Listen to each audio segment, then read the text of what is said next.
আলাইকুম সবাইকে ওয়েলকাম করছি আমার একটা নিউ ব্লগে। এই ভিডিওতে আমি শেয়ার করব বন্ধের দিন একজন মা হিসেবে আমার সকালটা ঠিক কিভাবে কাটে। যদিও আমি ভিডিওটা কেটে কুটে একদম ছোট করে দিয়েছি, তবে আশা করি বুঝতে পারবেন।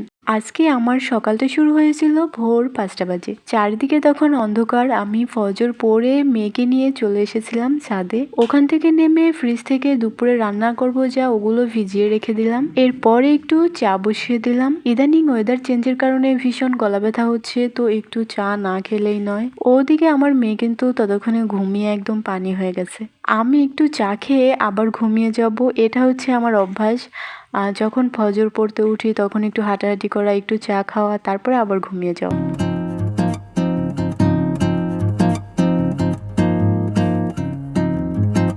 যখন উঠলাম তখন 8:30 বেজে গেছে, আর বাইরে এত সুন্দর রোদ উঠেছে। আমার কি মনে হয় জানো, সকালটা সুন্দর হলে সারাদিন ভালো যায়। এখন আমার মেয়েকে ব্রাশ করাবো। এই ব্রাশ করানো নিয়ে আমার রীতিমতো যুদ্ধ করা লাগে। দেন আমরা হাত মুখ ধুয়ে একটু স্কিন কেয়ার করব। স্কিন কেয়ার বলতে আমার কাছে জাস্ট একটু সানস্ক্রিন, ময়শ্চারাইজার আর একটু লিপ বাম। কি খুলছো তুমি দেখি?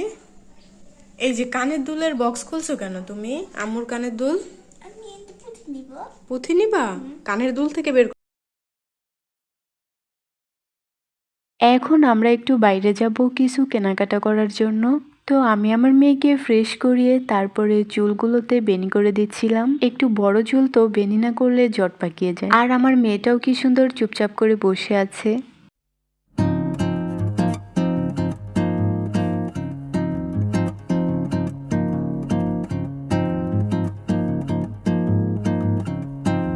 এই তো আমরা রেডি হয়ে একবারে বেরিয়ে পড়েছি।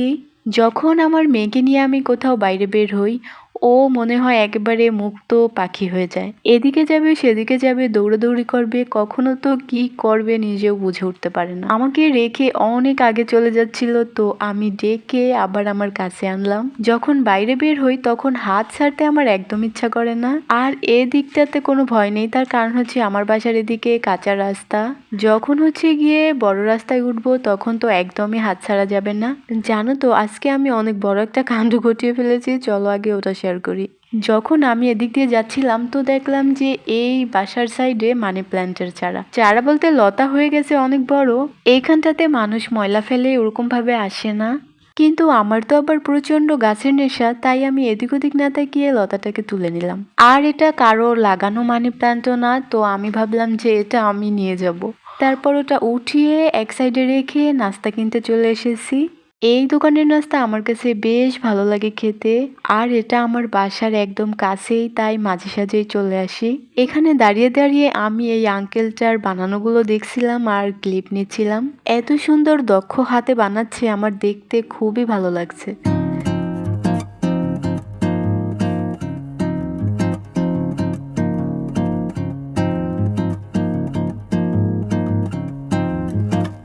দেন আমরা চলে গিয়েছিলাম একটা শপে কিছু কেনাকাটা করার জন্য।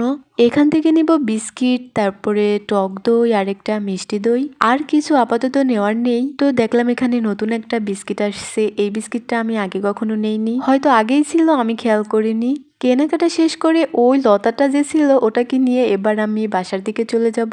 মানি প্ল্যান্ট সাধারণত অনেক দিন লাগে বড় হতে হতে। কয়েক মাস আগে আমি এনে কিছু লাগিয়েছিলাম, ওগুলোতে ছোট ছোট শিকড় বের হচ্ছে। ভেবে রেখেছি এই মানি প্ল্যান্টটা আমি কেটে কেটে ছোট করব না, এভাবেই দিয়ে দিব। আচ্ছা, তোমাদের কাছে মানি প্ল্যান্টের কোনো টিপস থাকলে আমাকে দিও, কিভাবে লাগালে ভালো হয় অথবা কিভাবে লতাগুলো একটু তাড়াতাড়ি বাড়ে। বাইরে গেলাম, ঘোরাঘুরি করলাম, এসব করতে করতে 9:30টার উপরে বেজে গেছে অলরেডি। তো এবার একটু নাস্তা করে নিব। আমার মেয়েটারও ভীষণ ক্ষুধা লেগে গেছে। আমার মেয়েটা সব সময় বিভিন্ন কাজে আমাকে হাতে হাতে হেল্প করে দেয়, তো ওর এই ব্যাপারটা আমার কাছে বেশ ভালো লাগে। যদিও আমি কখনো বিশেষ কারণ ছাড়া, আমি যদি খুব বেশি ব্যস্ত না থাকি তাহলে কোনো কাজে বলি না, তবে আমি অনেক খেয়াল করে দেখেছি এইসব বিষয়ে ওর যথেষ্ট জ্ঞান আছে। যখন দেখে যে আম্মু ব্যস্ত আছে তখন নিজের কাজগুলো নিজেই করে নেয়, আর সাথে আমাকে তো বিভিন্ন সময় হেল্প করেই। একটা পরোটা টুকরো টুকরো করে ছিঁড়ে দিলাম, ব্যাস এখনো বসে বসে একাই খেয়ে নিবে। আর এদিকে আমি বাজার থেকে যেগুলো আনলাম ওগুলো একটু ফ্রিজে রেখে দিব। দই হচ্ছে ডিপে রেখে দিব, কেননা ঠান্ডা একদমই নাই, তো যাতে একটু তাড়াতাড়ি করে ঠান্ডা হয় এই জন্য। কথা বলতে বলতে খাওয়া দাওয়ার পার্ট তো শেষ করেছি, এবার আমার গাছের একটু যত্ন করব। 2-1 দিন গেলেই আমি মানি প্ল্যান্টের পানি চেঞ্জ করে দেই, তবে এতে করে আমি কোনো ফলই পাচ্ছি না। এই মানি প্ল্যান্ট গুলো আমি 5-6 মাস আগে এনেছি, কিন্তু ওদেরকে দেখে মনে হচ্ছে এইটুকুন 1 মাস আগে লাগানো হয়েছে। যাই হোক, যত্ন করতে আমার কিন্তু বেশ ভালো লাগে। আর যেই লতাটা আজকে আমি আনলাম ওটা ভালো করে ধুয়ে তারপরে ঘরে নিয়ে নিব।